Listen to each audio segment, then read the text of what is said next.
وہ تلوار جو محمد صلی اللہ علیہ وسلم کے قتل کے لیے اٹھی تھی، اسی لمحے ایمان کے نور نے دل کو جگمگا دیا۔ قریش کے قبیلے میں ایک شخص ایسا تھا جسے اس کی بہادری، سخت دلی اور بے پناہ غیرت کی وجہ سے جانا جاتا تھا۔ یہ شخص حضرت عمر بن خطاب تھے، قد و قامت میں بہت بلند، جسم میں طاقتور اور بات میں تیز۔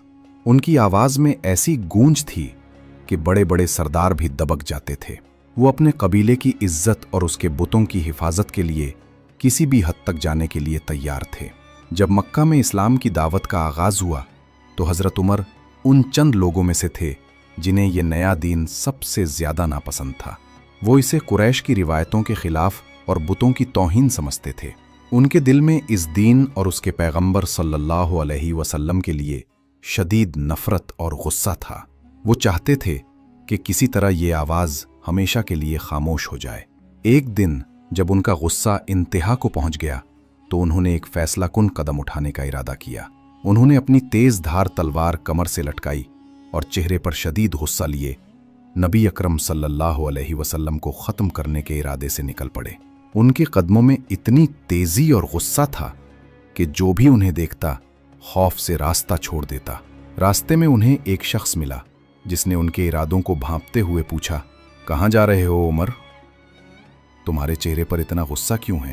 عمر نے غرور سے جواب دیا، میں محمد صلی اللہ علیہ وسلم کو قتل کرنے جا رہا ہوں۔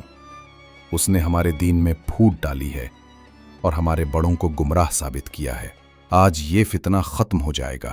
وہ شخص مسکرا کر بولا، عمر، تم اپنے گھر کی خبر نہیں رکھتے اور دوسروں کو ختم کرنے چلے ہو؟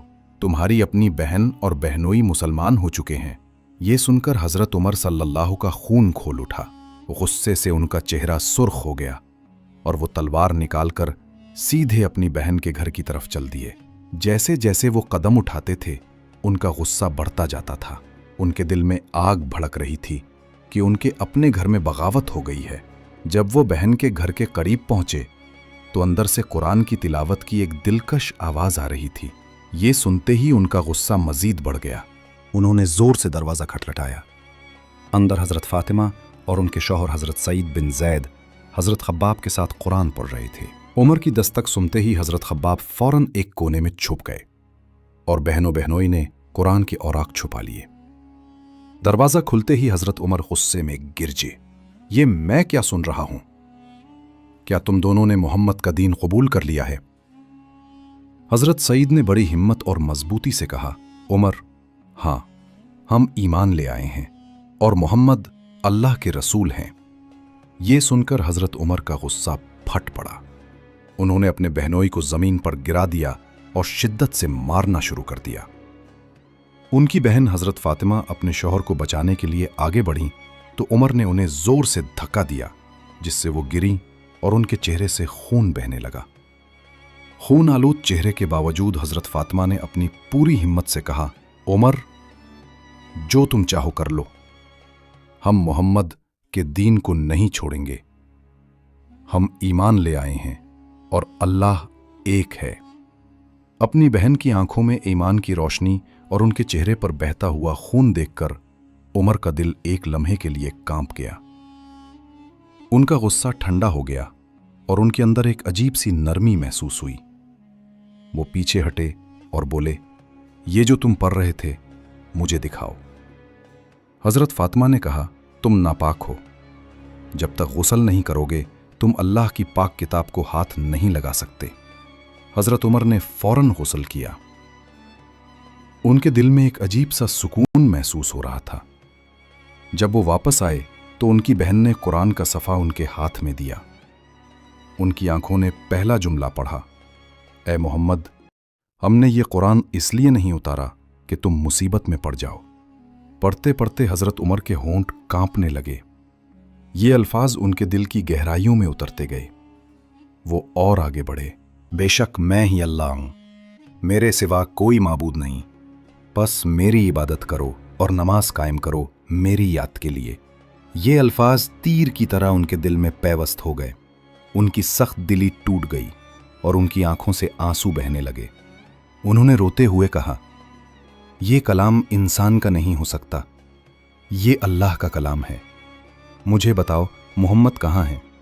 اسی وقت حضرت خباب چھپنے کی جگہ سے باہر آئے اور خوشی سے کہنے لگے، عمر خوشخبری ہو، یہ وہی لمحہ ہے جس کے لیے رسول اللہ نے دعا کی تھی کہ اے اللہ اسلام کو عمر بن خطاب یا عمر بن ہشام کے ذریعے عزت عطا فرما۔ حضرت عمر کا دل ایمان کے نور سے بھر چکا تھا۔ وہ اسی لمحے اٹھ کھڑے ہوئے اور تلوار کندھے پر ڈالے دارالارقم کی طرف چل دیے۔ ان کے قدموں میں اب غصہ نہیں بلکہ ایمان کا جنون تھا۔ جب وہ دارالارقم کے دروازے پر پہنچے تو اندر موجود صحابہ کرام گھبرا گئے۔ کسی نے کہا، عمر آ گیا ہے۔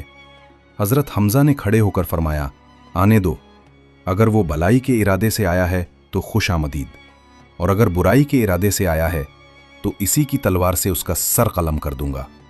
نبی کریم نے اندر سے فرمایا، عمر کو اندر آنے دو۔ دروازہ کھلا اور حضرت عمر اندر داخل ہوئے۔ وہ سیدھے رسول اللہ کے سامنے گئے۔ ان کی آنکھوں میں آنسو تھے اور انہوں نے کانپتی ہوئی آواز میں کہا، میں گواہی دیتا ہوں کہ اللہ کے سوا کوئی معبود نہیں اور آپ اللہ کے سچے رسول ہیں۔ یہ سن کر پورا دارالارقم اللہ اکبر کے نعروں سے گونج اٹھا۔ مسلمانوں کی خوشی کا کوئی ٹھکانہ نہ تھا۔ کھل کر عبادت کا دن حضرت عمر کا اسلام قبول کرنا مکہ میں ایک دھماکے کی طرح تھا۔ قریش کے سرداروں پر خوف طاری ہو گیا اور مسلمانوں کے دلوں میں ایک نئی روشنی اور ہمت پیدا ہو گئی۔ اس دن حضرت عمر نے رسول اللہ سے فرمایا، یا رسول اللہ، کیا ہم حق پر نہیں ہیں؟ نبی نے فرمایا، ہاں یقیناً ہم حق پر ہیں۔ عمر نے کہا، تو پھر ہم کیوں چھپیں؟ ہمیں کھل کر اللہ کی عبادت کرنی چاہیے۔ یہ الفاظ سن کر صحابہ کرام کے دلوں میں ایک نئی آگ بھڑک اٹھی۔ اسی دن یہ فیصلہ ہوا کہ اب چھپ چھپ کر عبادت نہیں بلکہ کھلے عام اللہ کی بڑائی بیان کی جائے گی۔ حضرت عمر نے مشورہ دیا کہ ہم سب مل کر 2 صفوں میں چلیں گے۔ ایک صف کی قیادت وہ خود کریں گے اور دوسری کی قیادت حضرت حمزہ۔ دونوں کی بہادری اور روب سے پورا مکہ کانپ اٹھا۔ جب یہ قافلہ مکہ کی گلیوں سے گزرا تو قریش کے لوگ حیرت اور خوف سے انہیں دیکھ رہے تھے۔ وہ مسلمان جنہیں وہ اذیتیں دیتے تھے آج سر اٹھا کر چل رہے تھے۔ جب وہ خانہ کعبہ کے پاس پہنچے تو حضرت عمر نے زور سے اللہ اکبر کا نعرہ لگایا۔ ان کی گرجدار آواز سے پورا مکہ گونج اٹھا۔ یہ پہلی بار تھا کہ مسلمانوں نے خانہ کعبہ میں کھل کر جماعت کے ساتھ نماز ادا کی۔ اس دن سے اسلام چھپ کر رہنے والا دین نہیں رہا بلکہ مکہ کی گلیوں میں اس کی طاقت اور شان پھیل گئی۔ نبی کریم نے انہیں الفاروق کا لقب دیا، یعنی حق اور باطل کے درمیان فرق کرنے والا۔ وہ عمر جو کل تک اسلام کے دشمن تھے آج اسلام کے سب سے بڑے محافظ بن گئے تھے۔ دوستوں، اگر آپ کو یہ واقعہ ذرا سا بھی پسند آیا ہے تو لائک کر لیں اور اس طرح کے خوبصورت واقعہ دیکھنے کے لیے چینل کو سبسکرائب لازمی کر دیں۔